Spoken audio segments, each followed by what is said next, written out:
सामीन अस्सलाम वालेकुम। जरैर ने लहद से रवायत की है कि एक शख्स हज़रत ईसा अलैहिस्सलाम की सोबत में आया और कहने लगा, मैं आपकी सोबत में हमेशा आपके साथ रहूँगा। लिहाजा हज़रत ईसा अलैहिस्सलाम और वो आदमी इकट्ठे रवाना हो गए। जब एक दरिया के किनारे पहुँचे तो खाना खाने के लिए बैठ गए। उनके पास 3 रोटियाँ थीं। जब 2 रोटियाँ खा चुके और 1 रोटी बाकी रह गई, हज़रत ईसा अलैहिस्सलाम दरिया पर पानी पीने तशरीफ़ ले गए। जब आप पानी पीकर वापस तशरीफ़ लाए तो रोटी मौजूद नहीं थी। आपने पूछा, रोटी किसने ली? वो आदमी बोला कि मुझे मालूम नहीं। अभी कहते हैं कि हज़रत ईसा अलैहिस्सलाम उसे लेकर आगे चल पड़े और आपने हिरनी को देखा जो 2 बच्चे साथ लिए जा रही थी। आपने उसके एक बच्चे को बुलाया। जब वो आया तो आपने उसे ज़ुबह किया और गोश्त भून कर खुद भी खाया और उस शख्स को भी खिलाया। फिर बच्चे से फरमाया, अल्लाह के हुक्म से खड़ा हो जा। चुनांचे हरनी का बच्चा खड़ा हो गया और जंगल की तरफ चल दिया।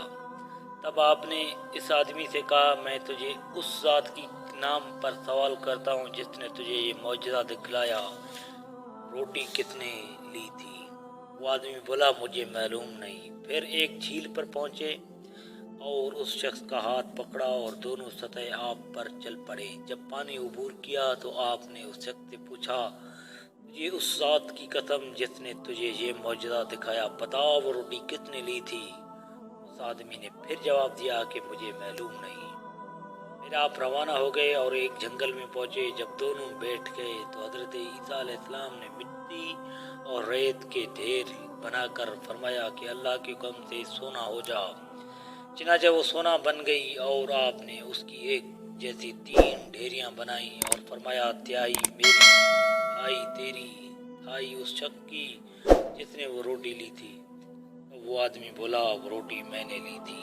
आपने उसे फरमाया, ये तमाम सोना ले लो और उसे वहीं छोड़कर आगे रवाना हो गए।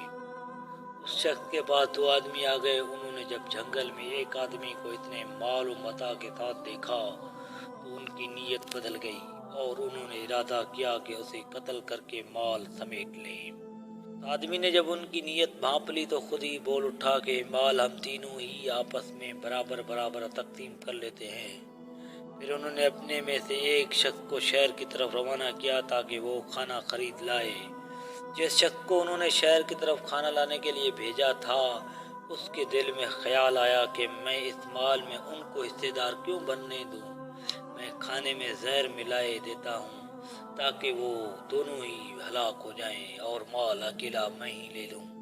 चुनांचे उसने ऐसा ही किया। रावी कहते हैं कि इधर जो 2 आदमी जंगल में बैठे हुए थे, उन्होंने इरादा कर लिया कि हम उसे 1/3 क्यों दें।